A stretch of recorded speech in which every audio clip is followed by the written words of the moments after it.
I was born and raised right here in Columbus, Ohio. I'm the second oldest of a family of 7 boys and 4 girls. We grew up right over here on Maryland Avenue. And some of you may remember Maryland Avenue. If you ever rode the streetcar from downtown, you had to go all the way down Maryland Avenue to make the U-turn at Sunbury Road to go back downtown.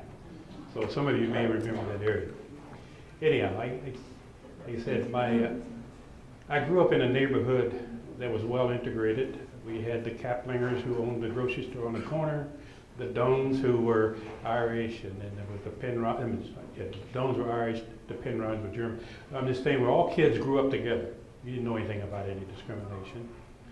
But as I look around this room, I see some of you might know a little bit about air raids. So my father was the air raid warden during that time, and he was sort of the voice of authority in the neighborhood. But we all got along together, our parents, our kids. You know, we didn't know anything about discrimination. And I'm sure, and I say I'm sure, I know that there was places right here in Columbus that, as we say in the South, they were doing, in the North, they were just talking about it. So it was quite a difference. But when my older brother got drafted in the military, and he came home and was telling us all about what was going on at Tuskegee, because he ended up going to Tuskegee. And we were sitting at a table eating, and all of us, as you know, as kids, you eat with your parents. So we sat at a table eating, and I said, well, I want to go. Mom and Dad said, no way, particularly Dad, because he was, like I said, he was an authority. He had served in World War I, incidentally, and his brother got killed in Bataan. So he knew what to expect. But anyhow, long and short of it was, one day I did what you're not supposed to do. I hooked spoon and went down to Fort Hays and enlisted. Well, when I raised my right hand, I didn't get to go back home. I didn't get to go back home and say goodbye. It's probably just as good, because I probably would not have lasted to going back home, knowing my father. But anyhow, I left there. I took the oath. That night I was in the Army. Left there, I went to Camp Atterbury, Indiana. Some of you might know the history of Camp Atterbury, Indiana, where they had some 5,000 German prisoners of war there. Well, when we got there, the German prisoners of war were living in the barracks, and we lived, or slept, I should say, in a tent across the road. Cold in March in Indiana, you can imagine that. But that was my first, I guess you say, culture shock. And as a 17-year-old kid, I don't mind telling you, I was afraid, I was scared. But we left there and went to Texas, to Wichita Falls, Texas.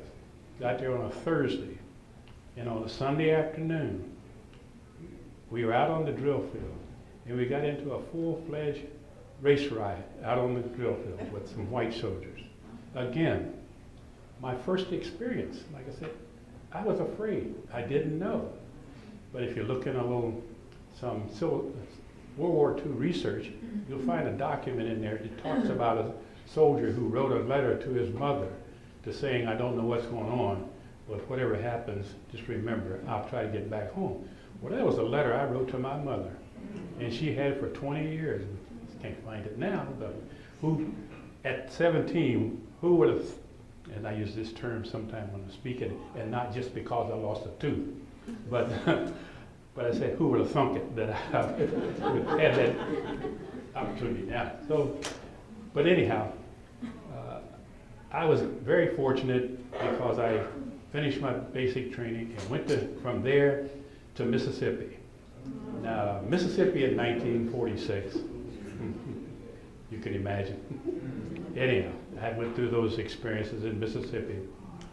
And when I finished A&E school, went to Illinois specialist school, I ended up, because of the kind of equipment they had, I joined with the 99th Fighter Squadron. So I was fortunate enough to serve with the 99, but only about 30% of us got a chance to go overseas. So I'm saying that's not my fault.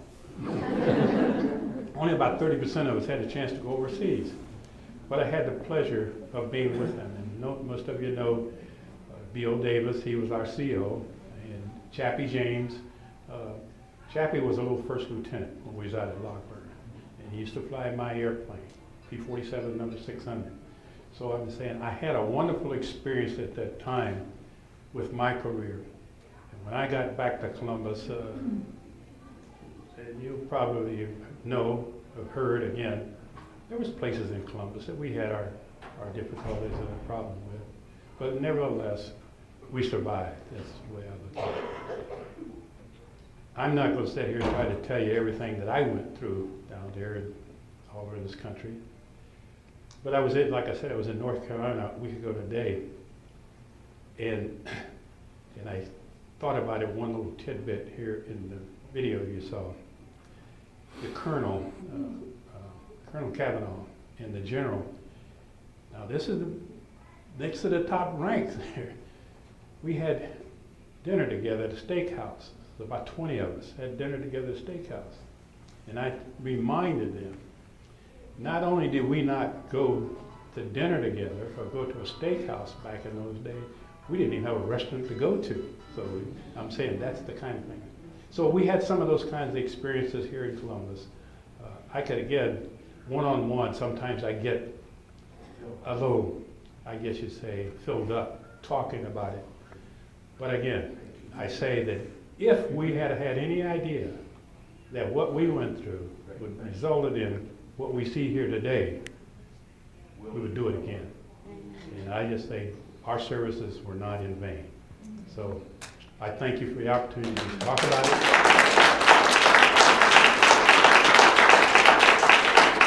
And given the opportunity, we'll do whatever we can to keep the legend alive.